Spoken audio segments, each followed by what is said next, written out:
She gave her last bite to her baby. Then a man brought dinner, and she broke down in tears. By the time the lights above Irex 9 started dying, hope had already gone quiet. It had seeped out through the cracks, between power failures and ration riots, between eviction drones and the silence of children too hungry to cry. Now, all that remained was cold steel and the low, constant hum of recycled air. The artificial sky flickered overhead in dull blue pulses, trying to mimic day. It only made the shadows longer. The pharmacy strip, once the showcase of orbital biotech, had become a husk of itself. Corridors lined with mold-stained tarps. Vendors hawking black market syringes and meal dust. Rust clung to every bolt and beam, and the air stank of Kelschert oil and desperation. Davenville moved through it like a man carrying his past in his lungs, quiet, slow, deliberately unnoticed. His coat was heavy, patched in places where heat-seal fabric had worn thin. He kept his head down, one hand in his pocket, the other gripping a folded requisition slip for antiviral stock. Not real stock, of course. The black market analogs. Diluted. Dangerous. But better than nothing. He passed a coughing child curl beneath an empty cryo panel. No one looked. No one stopped. Davin didn't either. Not right away. His breath clouded faintly in the corridor's chill. At a squat vendor stall, he traded the last of his clean tech parts for powdered blue leaf extract. The vendor, a bone-plated Pashi with a missing tusk, grunted a price with one hand and packed the vial with the other. No small talk. That was how it worked here. Trade, move, forget. Then he saw her, kneeling beside a cracked supply crate under a half-torn tarp. A woman sat wrapped in layers of tattered cloth that might once have been ceremonial robes. The faded fabric bore traces of silver thread, nearly invisible now under the grime. A single earring dangled from her left ear, an old Therian mourning loop etched with symbols for loss and endurance. Her violet skin was smudged with dirt, but the angular lines of her face remained striking in a way that time couldn't quite erase. High cheekbones, a proud brow. She didn't beg. She barely breathed. Across her lap, a baby, maybe 8 or 9 months old, lay limp against her chest. The infant was tiny, skin a deeper violet than her mother's, with short tufts of downy white hair standing in fragile swirls. Her lavender eyes, too large for her gaunt face, were open but unfocused. Her limbs barely moved. Only the faintest rise and fall of her chest marked life. And in the woman's hand, trembling, was a half-melted ration square. Davin stopped walking. His mind told him to move, to keep going. But his body refused. He watched as the woman slowly raised the square to her lips. She paused. Then, with a small breath, one that seemed to hurt as it left her, she broke the ration in half. The larger piece she pressed into the baby's mouth with tender, careful fingers. The child didn't chew, just latched and sucked weakly, the way a starving creature does when its instincts outlive its strength. Davin's heart lurched. He'd seen plenty of desperate mothers before, plenty of dying babies. That was the rule out here, not the exception. But something in her stillness hit him differently. She wasn't asking for pity. She wasn't even trying to survive. She was just giving her last bite away. And the people around her, they didn't stop. They didn't even flinch. A few muttered under their breath as they passed, one voice cutting through like a knife. Why breed if you can't feed? Davin's fists clenched. His grip tightened around the packet in his coat pocket. Blue leaf extract for a patient who might not even exist. He had told himself it was for someone, anyone, but deep down, it was always about death. About trying to balance the scales. His breath came sharper now. He turned, fast. The food stall was still open 3 rows back. A human vendor boiling broth in a dented pot, steam rising in thick curls. Davin walked straight to him and handed over nearly all he had left. The vendor glanced at the credits, then at Davin's face. "You sure?" the man asked. "This could get you 4 days' worth of meal cubes." Davin's voice came low and certain. "Just the stew." "Huh." Minutes later, he returned with a bowl of dense root broth, rich with spice and cubes of synth protein. It steamed in the cold air like a small miracle. The woman hadn't moved. He approached slowly, heart pounding harder with every step. She watched him come, her eyes dull but wary, arms instinctively pulling her child closer. She expected violence, a trade, a demand. Instead, he knelt.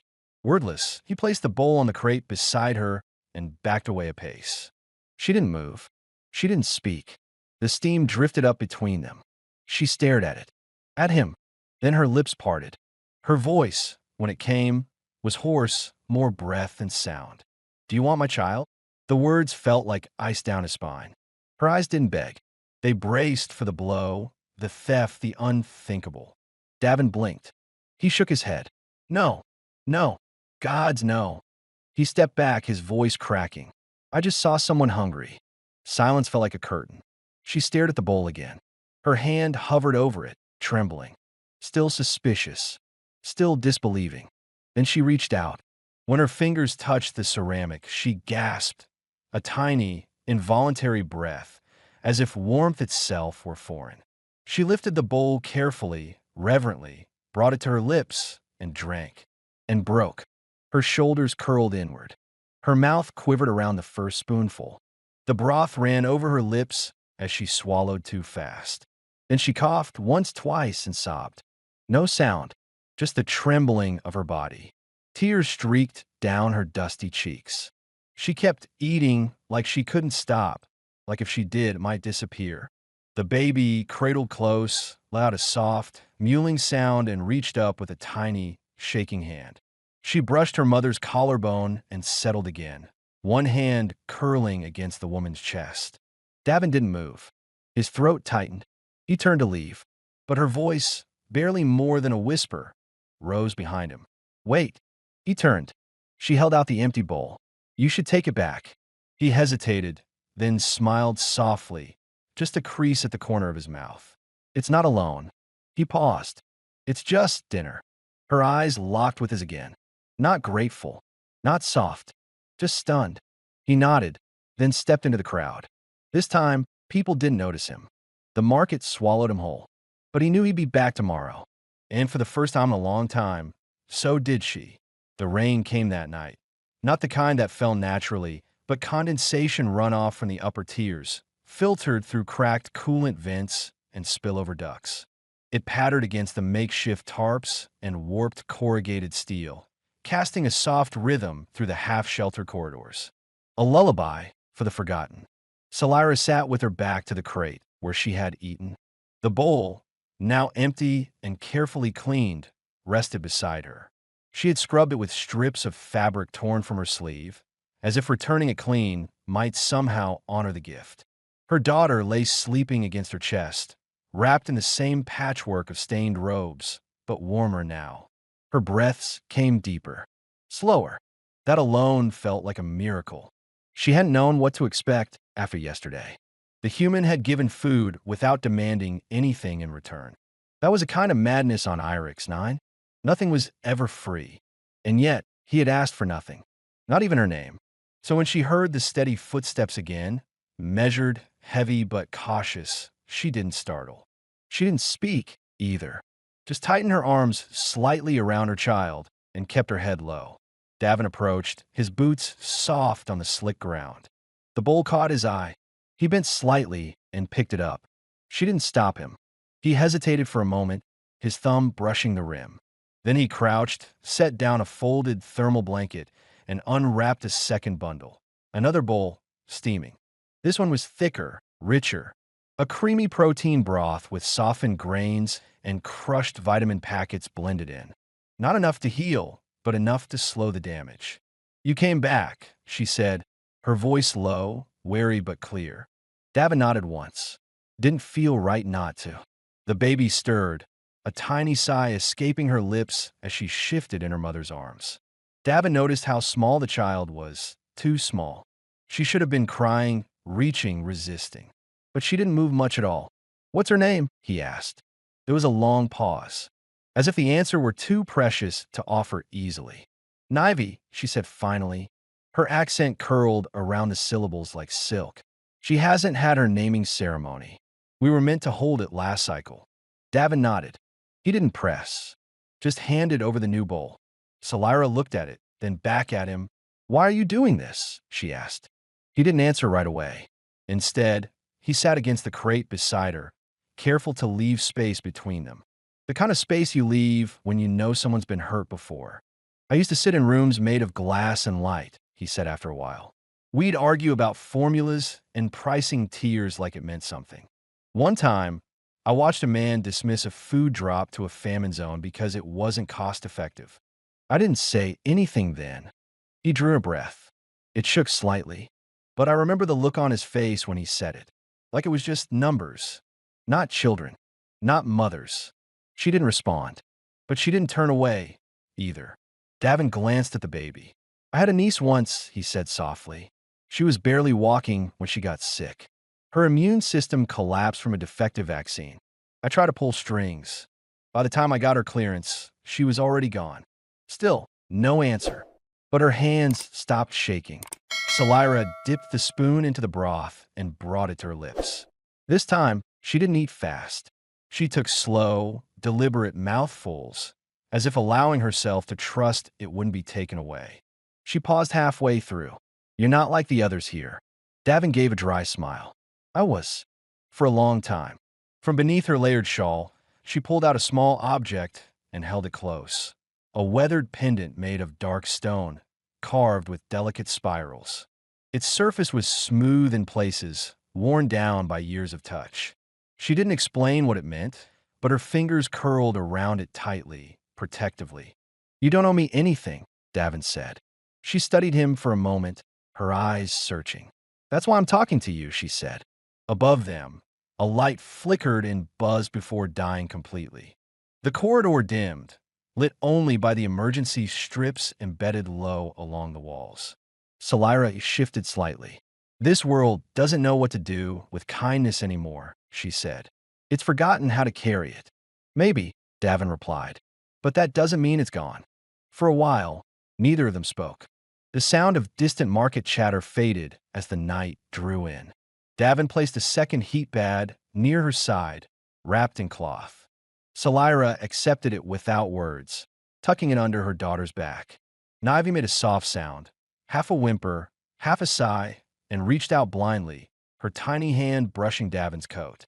He froze. The baby's hand clung weakly to the fabric, just for a second, then slipped away. Something in him fractured a little more. She likes warmth, Salira said quietly. We all do, but hers fades faster. Davin stood. His legs ached, and his coat was damp at the seams, but he didn't care. I'll bring something better tomorrow, he said. Something soft, for her to sleep on. You don't have to, she said. I know. He turned to leave. Wait, she said again, softer this time. He looked back. I never thanked you for yesterday. You don't need to. I'm doing it anyway, she said. Because yesterday, I remembered what food tastes like when someone gives it freely. And Salira glanced down at her daughter. She made a sound I haven't heard in days. Davin offered a faint, quiet smile. Then I'll bring dinner again. He left without another word, stepping into the cold corridor, boots echoing faintly down the long metallic spine of Irex 9. Behind him, under a swaying tarp and the soft hiss of water leaks, a mother cradled her child with arms a little steadier than before. And for the first time in too long, she let herself believe he would come back. The lights in the outer corridor buzzed faintly, as if even electricity was tired of this place. A sour smell hung in the air, damp insulation, old circuitry, the sharp tang of disinfectant trying to cover decay. Somewhere in the distance, a child cried, then stopped too soon. Davin sat cross-legged against the wall, a dented thermos cooling beside him, the scent of spiced root tea rising in soft curls. The spot wasn't much, just a cleaner patch of corridor tucked behind a defunct comms panel. But he'd scrubbed it out the best he could. Even here, small things mattered.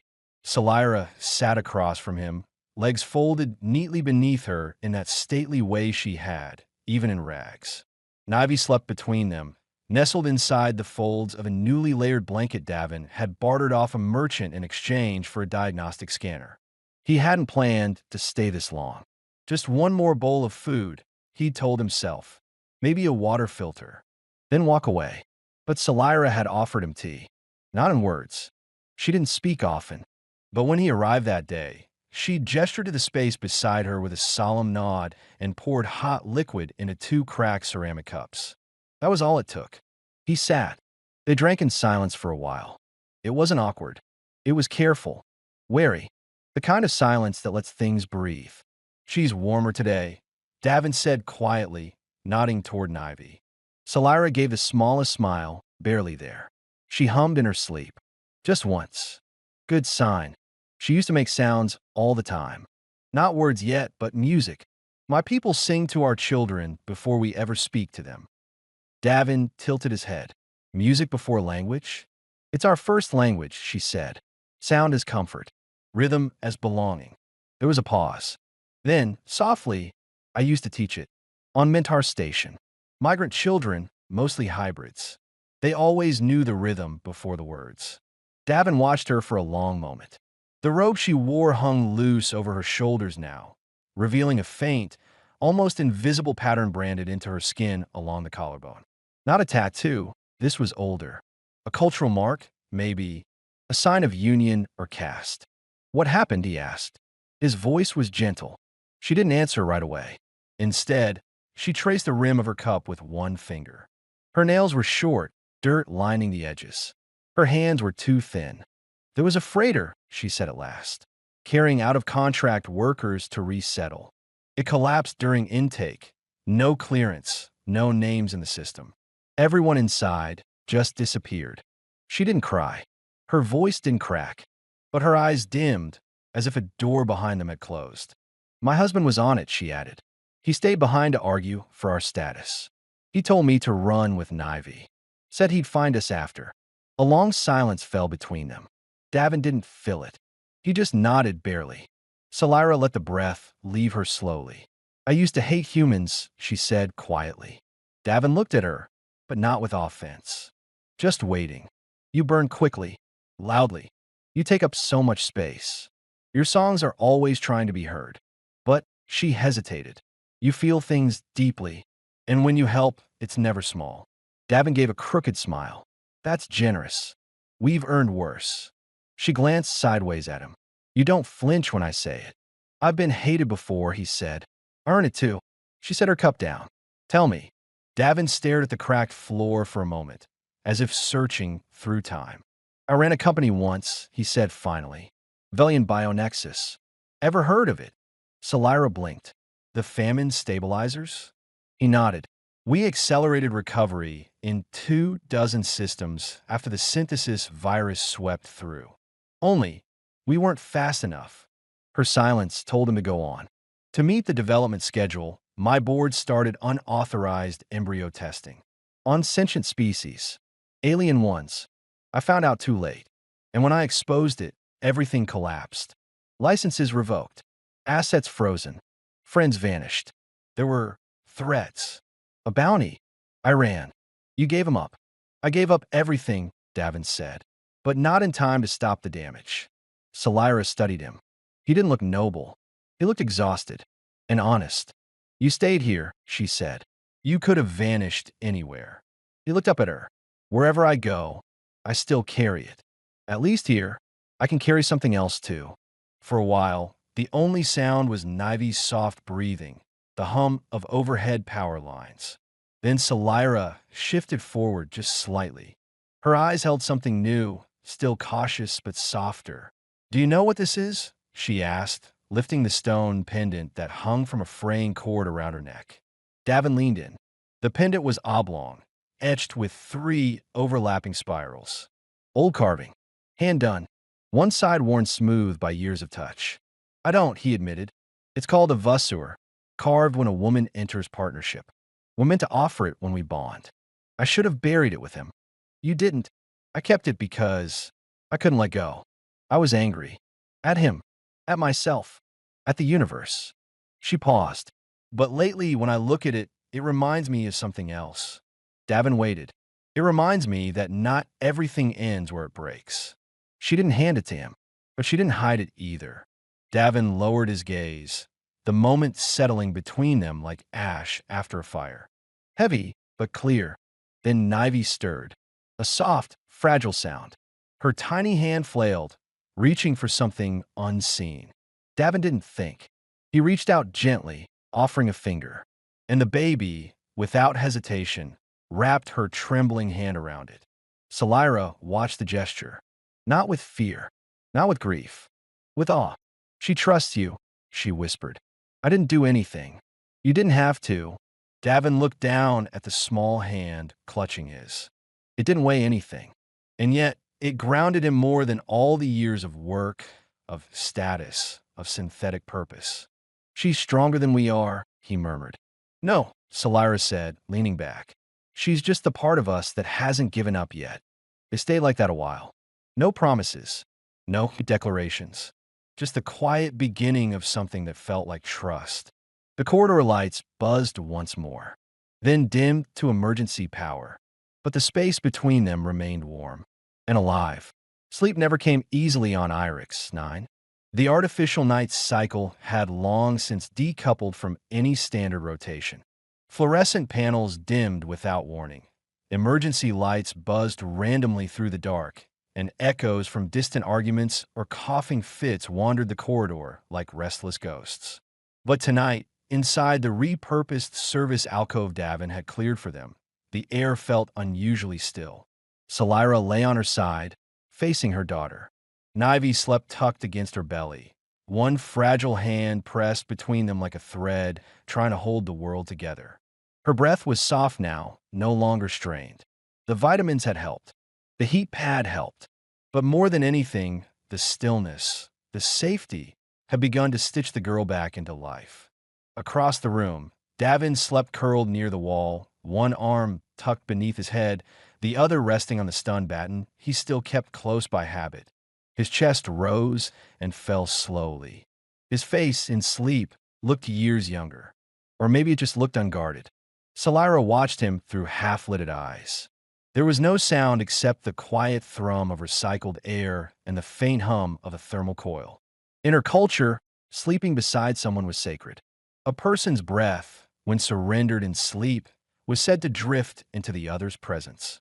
To share a sleeping space was to share dreams, whether one meant to or not. She closed her eyes and let herself rest, not fully asleep, but not braced for violence either. When she woke hours later, he was still there. And she hadn't dreamed of fire or loss or the screams inside the freighter's intake ducts. She dreamed of a quiet shore and someone holding her hand. Later that day, while Nivy napped wrapped in the warmth of folded blankets and soft light from a salvaged glow strip, Davin handed Salira something wrapped in weathered cloth.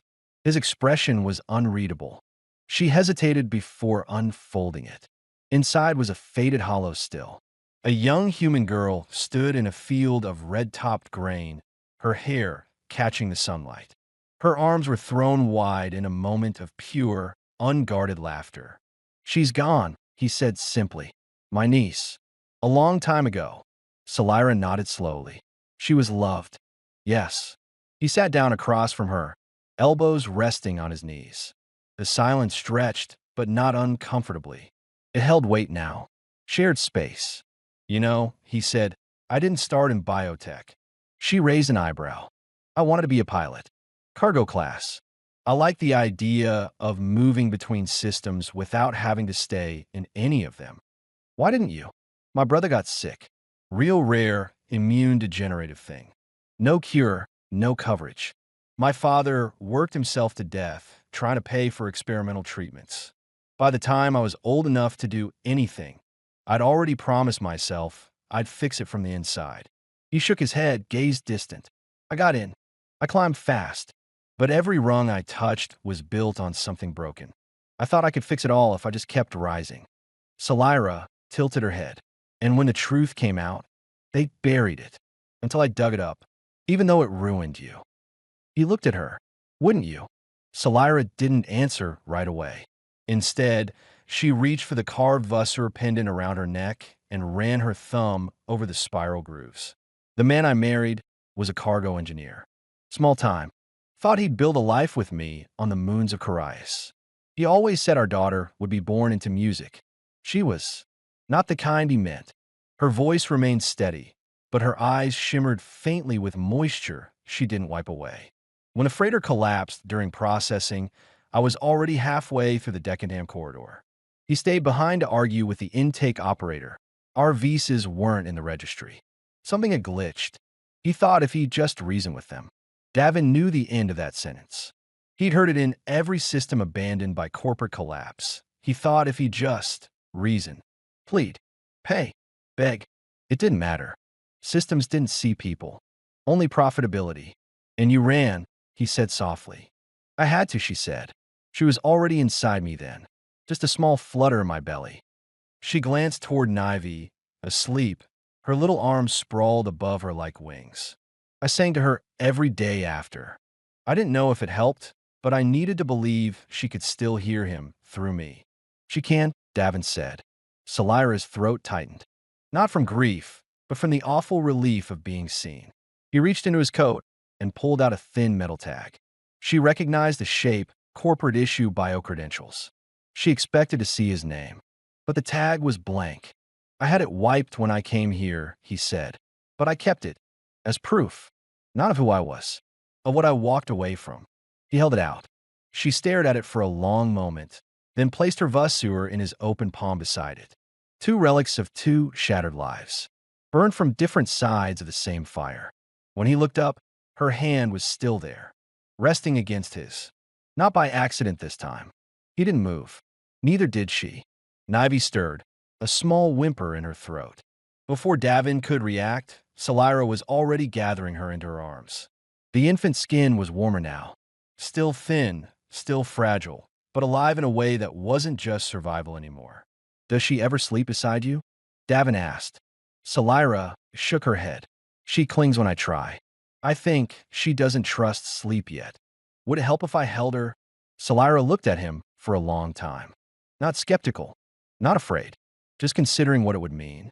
Then she slowly nodded and passed the child into his arms.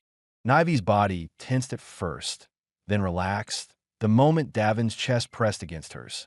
She let out a quiet sound, almost like a sigh. Her hand curled again around his shirt. Salira sat beside him. For the first time, they all shared the same warmth. Not as strangers, not as dead, but as something beginning to resemble a home. It began with a sound so quiet Davin almost didn't notice. He just finished repositioning the insulation panel over the makeshift ceiling vent, an effort to keep the night damp from seeping into the tiny service alcove they'd turned into a shelter, when he heard it, a thin, rasping breath from the corner. Not a cough, not a cry, something worse. He turned immediately. Salira was kneeling by Nivy's side, her hands hovering above the child's chest, unsure whether to touch or not. Her eyes were wide, too wide. The fear in them was sharp, clean, and absolute. Davin was at her side in 2 steps. She's hot, Salira whispered. Burning. Davin crouched low, pressing his fingers gently against the baby's forehead. Her violet skin had turned mottled, her small limbs twitching sporadically. Her breaths came in shallow gasps. Sweat gathered at her temples. She hasn't been eating since this morning, Salira added. I thought she was just tired. She always tires fast. But now, Davin didn't hesitate. He grabbed his bag, fingers digging for the diagnostic patch he'd salvaged last week. He pressed it lightly against the baby's neck. The screen lit up, green, then flashing yellow. Core temperature, 103.9. Too high. Much too high for a Therian infant. She's dehydrated, he said. She needs fluids. Stabilizers. Do you have any? I have powders. I can make a mix, but it's not enough. Not fast enough. Salira's voice trembled. Then what? Davin stared at her, then at Nivy, whose tiny mouth opened in a silent gasp before closing again. His jaw clenched. There's a medical pod. 2 levels up. Old Velian emergency station. If I override the door, I can force a pediatric scan. Salira looked at him like she couldn't believe what she'd just heard. You'd be flagged. I know. You'd be seen. I know. Your name isn't as important as hers right now. She opened her mouth again, but nothing came. Just a breath, then a nod. Davin was already moving, wrapping Nivy gently in her softest cloth, tucking a heat pad beneath her spine, and slipping his old utility coat over both of them. He turned to Salira. "Come with me." She blinked. "You want me to? I'm not leaving you behind." The corridor outside was colder than it should have been. Lights flickered in irregular patterns, and steam hissed from damaged coolant lines. Davin moved with purpose, shielding the baby from the chill as best he could. Salira followed close, silent, but her breath trembled every few steps. The med station loomed at the top of a narrow service stairwell. It was sealed behind a faded biometric scanner and an emergency lockout panel. Davin yanked open the interface, eyes scanning the data port. He pulled out an old access key, worn smooth, hidden beneath the lining of his boot for years. The backup to a backup. He hadn't used it since the day he disappeared. The interface pinged once, twice, then green. He caught his breath. The door clicked open. Inside, the air was stale but warmer. Clean somehow. Untouched. He moved fast, activating the emergency pod, clearing the diagnostics queue, bypassing the ID prompt with a manual override that barely worked. When the scanner beeped blue, he gently placed Nivy inside. The cradle of the pod lit up, and soft tones echoed as it ran a full bioscan. Salira stood just behind him, gripping the pendant at her throat so tightly her knuckles turned pale. The screen displayed her vitals. Elevated heart rate, dehydration, viral load dangerously high. Stabilization sequence starting, the pod chimed. Relief hit Davin like a punch to the ribs. He staggered back, letting out a shaky breath. Then, identify attending party. The voice was synthetic, emotionless. Salira turned to him. Don't. But he was already typing. Name, Davin Vel authorization. Founder class emergency override affiliation. Velian Bionexus revoked. The terminal paused, then accepted the entry. Security tags activated across the panel. He heard the faint chirp of remote alerts being dispatched. You just burned yourself, Salira said, stunned. I had to. I didn't ask you to. You didn't need to. She stared at him, eyes hard, bright, full of confusion. And something else. Gratitude layered with anger. Longing stitched to guilt. You're a fool, she whispered. Yeah, a good one. He looked at her then, fully. Not just as a woman who had survived, but as someone whose presence had become something essential. She stepped closer, slowly. No rush, no urgency, just deliberate movement. Her hands trembled slightly as they reached up, not to touch his face, but his chest, resting over his heart. Why would you do this for us? He didn't answer. He couldn't. The words would have broken apart in his throat. Instead, he covered her hands with his. She leaned in, her forehead pressing gently against his. The space between them vanished. He smelled her, faintly like herbs, salt, and heat. Her breath hitched against his skin. And when she kissed him, it wasn't desperate. It was steady, certain. It was the kind of kiss given not out of romance or survival, but because nothing else made sense anymore.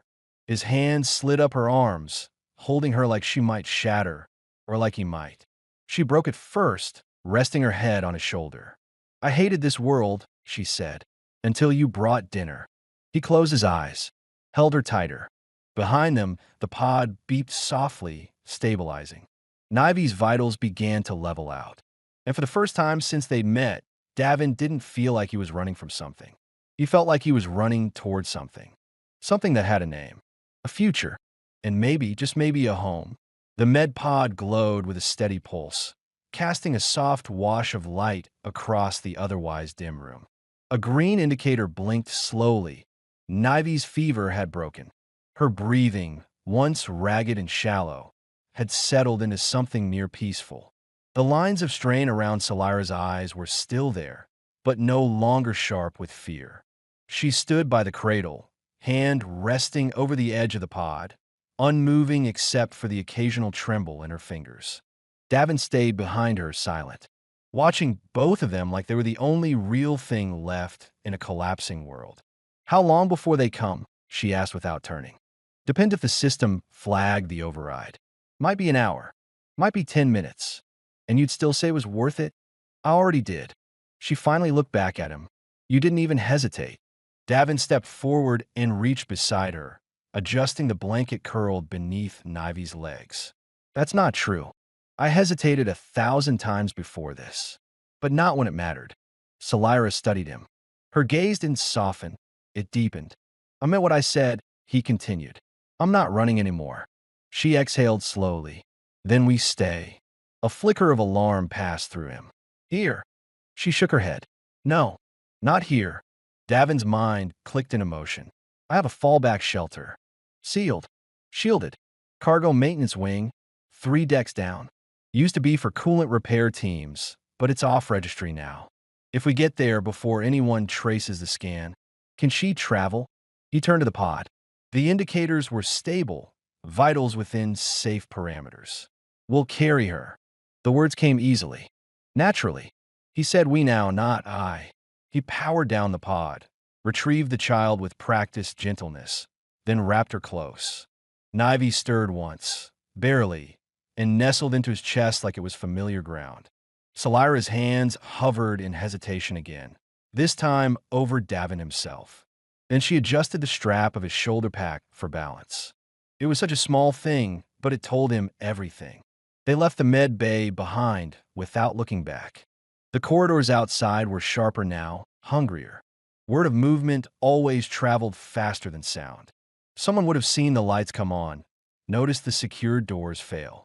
That kind of anomaly didn't go unnoticed, even on a station rotting from the inside. They moved fast, Salira in front, Davin behind, one hand steady on Nivy, the other on the grip of his stun weapon. Twice they ducked into shadow as patrol drones floated past. Their scan lights hummed low, sweeping for heat signatures. Davin pressed Salira against the wall during the second pass, shielding the child's body between them. He could feel her breathing through her back, sharp, tense, but she didn't flinch. When the drone passed, she stayed pressed against him for a beat longer than necessary. Almost there, he whispered. The maintenance hatch was hidden behind a rusted utility crate. Davin kicked it aside, accessed the panel, and keyed in a sequence only muscle memory remembered. The door slid open with a groan and a hiss, revealing a tight, dark corridor lined with old gear lockers and dust-caked supply carts. He stepped inside first, scanned for movement. Clear. Then turned. Come on. Salira entered and closed the hatch behind them, sealing the lock. The corridor lights blinked to life on emergency power, dim amber strips lining the floor. It wasn't a home, but it was the safest place they'd had in weeks. Davin laid Nivy down on a makeshift sleep mat. The baby curled instinctively, still drowsy but stable. Her lavender eyes fluttered open once, landed on him, then closed again. Salira stood frozen nearby. She looked around the room as if trying to decide what it was supposed to mean. You built this. Found it. Rebuilt it. I was going to leave one day. Then I stopped preparing. Her voice lowered. Why? He turned to her, surprised at how easily the answer came. I was waiting to find something worth staying for. She stepped closer. There was no need for poetry now. The silence did more. Salira reached for his hand, this time with no pause. She held it, warm and firm, and guided him to sit beside her near Nivy's pallet. She's going to live, Davin said, half whispering. Because of you. He shook his head. No, because of us. You didn't give up on her. I almost did, she admitted, eyes distant. A few nights ago, before you came back the second time, I thought about giving her to one of the outbound caravans, just so she'd have a chance. Davin's throat tightened. You didn't. I couldn't. Her hands. Even then, she reached for me. She leaned into him slowly, resting her head against his shoulder.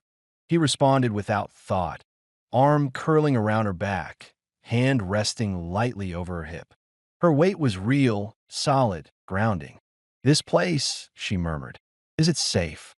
As long as I'm breathing, he answered, without hesitation. A beat passed. She didn't laugh. She didn't thank him.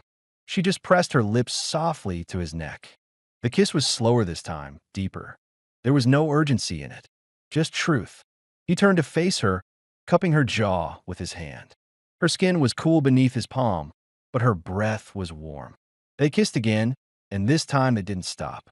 Clothes came away in silence, not from lust, but need, a need to be held, to be seen, to be real. Salira's fingers explored the scars on his back like reading a language only she understood. Davin's lips mapped the curve of her throat, the space between her collarbones, the mark of her pupil just below her shoulder. She breathed his name like it was the only word that made sense.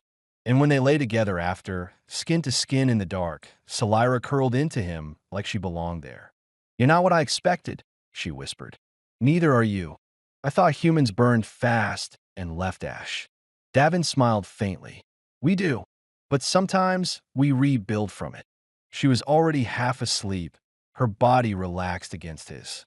Nivy stirred nearby, letting out a faint, contented sound. The sound of safety. Davin closed his eyes. For the first time in years, he felt like a man who had something to protect. And for the first time ever, he wasn't afraid to lose himself in it. The lights flickered just once that morning, then held steady, soft amber against the matte steel walls of the sealed shelter. For the first time since the station began collapsing around them, there was quiet. Real quiet. No distant shouting. No hiss of steam from ruptured vents. Just breath. Just warmth. Salira woke with her cheek against Davin's chest, his arm wrapped protectively around her waist. His breathing was deep and even, steady enough to calm the unsettled rhythm that had lived inside her for far too long. She didn't move at first, not because she feared disturbing him, but because she didn't want the moment to end. Nivy lay curled against Davin's other side, nestled in a blanket made from two scavenged cloaks stitched together. Her tiny hands flexed in her sleep, fingers twitching gently. No fever, no struggle, only dreams. "She's stronger," Davin murmured, his voice husky from sleep but warm with awe. "Look at her." Salira smiled. "She dreamed last night. She made a sound. A song, almost. I used to think she'd never do that again." Davin shifted slightly to face her, brushing a lock of her white hair from her face. "She's going to be all right." Salira nodded. "We all are." They stayed like that a while longer, letting the quiet settle around them. Not the heavy kind of silence that filled abandoned halls, but the type that came from peace, the kind that lived between people who no longer needed to speak to be understood. Later, as they shared a meal, real stew this time, thick with protein, grains, and broth stolen from a cache Davin had kept hidden, Salira broke the stillness. "I want to leave this place." Davin looked up. "Irex. 9 is hollow," she continued.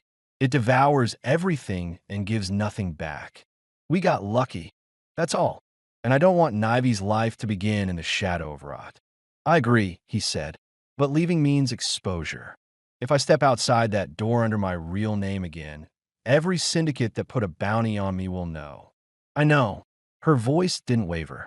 "But it also means she gets air that isn't poison. A sky, even if it's artificial. A space where we're not hiding just to exist." Davin leaned forward, elbows on knees. "There's a freighter hub 3 jumps out. Dock 17. Human run, but loosely monitored. I know someone who owes me. Not enough for a ship, but maybe for a manifest override. And after that, we disappear properly. New names, new registry. I'll burn everything else." Salira gave a small smile. "You already burned everything for us." Davin reached across the space between them and took her hand.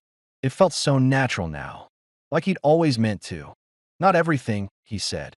"I kept this." He pulled something from inside his coat, a folded piece of cloth. When he opened it, Salira's Vassar lay in the center, the spirals gleaming faintly under the low light. But now, a second symbol had been etched beside hers, a human letter. The first in Davin's family name. Not overwritten, just woven next to it. Her breath caught. "You shouldn't have," she whispered. "I wanted to," he said. "You gave me back something I didn't know I'd lost." Salira touched the pendant, then looked up at him. "And you gave us a future."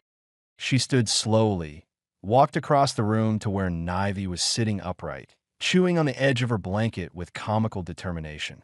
The child looked up as her mother approached, her lavender eyes alert now, vibrant with new energy. Salira knelt and lifted her daughter into her arms, resting the little girl's head against her shoulder. Then she turned to Davin. "Let's go," she said, "before the station forgets we were here."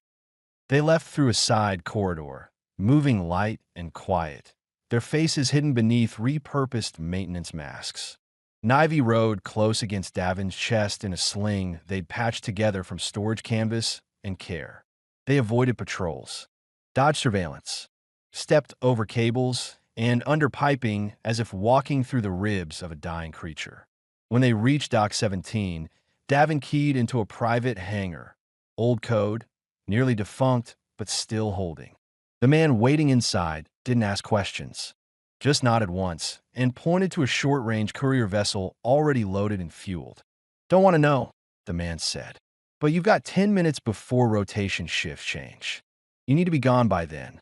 "Understood," Davin replied, slipping a small data shard into the man's hand. "This clears your debt. Use it well." They boarded in silence. Salira held Nivy as the engines powered up.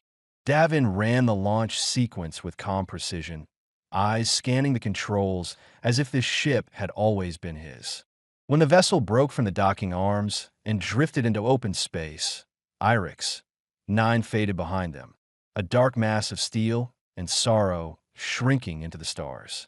Salira sat beside him in the co-pilot's seat, one hand resting lightly on his arm.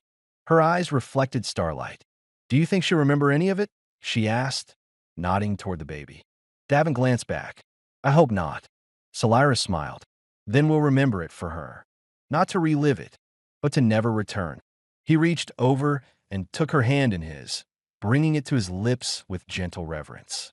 She leaned into him, resting her head on his shoulder. And between them, their daughter, no longer starving, no longer silent, babbled softly to herself, her voice echoing through the quiet cabin like a promise. They didn't have a destination yet, but for the first time, they had each other. And that was enough to begin again. The sun wasn't real. Not in the way Davin remembered from Earth or the way Salira had described in her songs.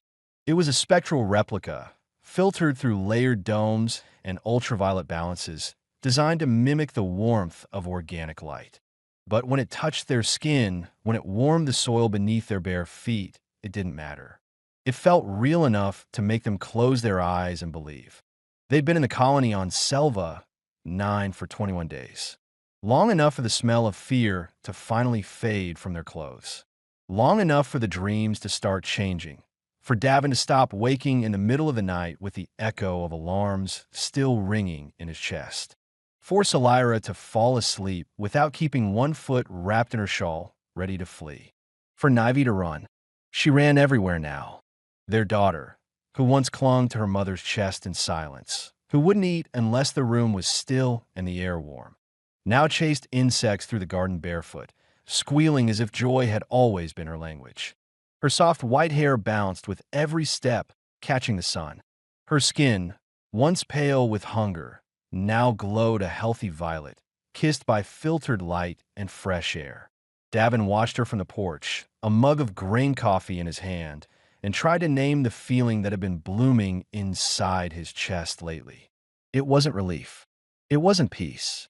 It was something more fragile, more dangerous. Hope. Salira stepped out beside him, drying her hands on the edge of her wrap. She'd just finished cleaning berries they'd harvested from the vine wall near the back fence. Her face was flush from the sun lamp heat, strands of hair slipping loose from her braid. She smelled of crushed leaves and spice. "She stole another one," she said, gesturing toward Nivy, who now crouched behind a flowering bush, her face covered in berry juice. "I'll return it to the Vine Council," Davin murmured dryly. Salira snorted and sat beside him. "You know, it's strange." "What is?" "Stillness. I've always thought peace would feel like emptiness, like absence. But this feels full." Davin looked at her. "Do you miss anything?" "Sometimes. I miss the music. You sing. I sing for her. But I miss the other voices. The harmonies. The ones who would echo back." He nodded. "We could find that again. Build it. She smiled at that, turning her face to the wind. Do you ever miss being powerful? Davin didn't answer right away. He looked down into his mug, then out at the garden. Power was empty. It only filled rooms. Not hearts. Not people. And now I hold the only things worth keeping. She reached over and placed a hand on his thigh. Not possessive, just a quiet touch to ground them both in the moment. They sat like that for a while, watching Nivy chase shadows, until the breeze shifted and carried laughter from a nearby homestead. Other children played.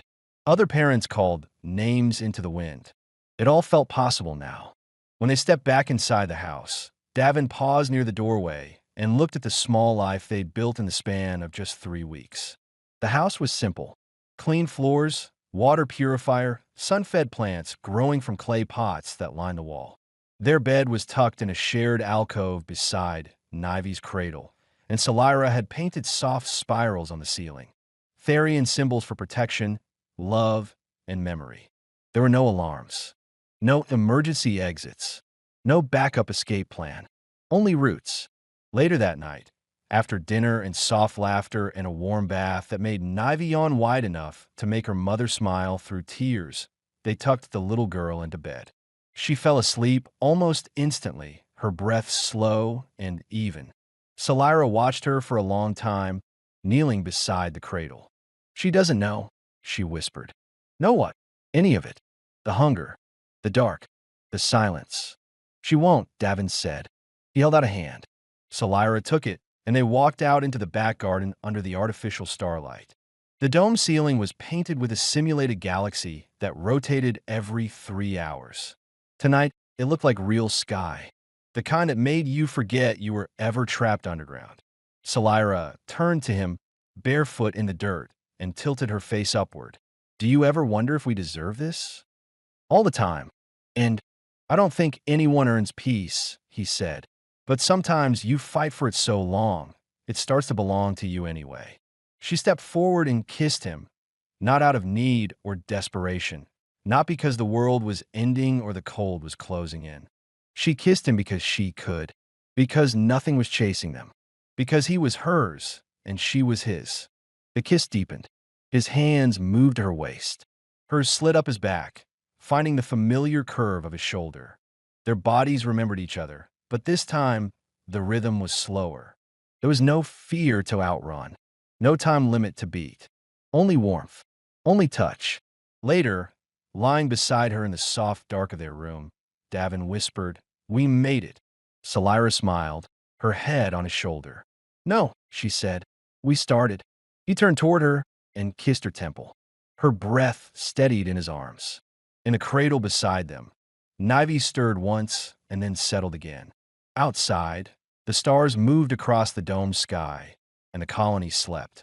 But inside that little house, 3 lives breathed as one.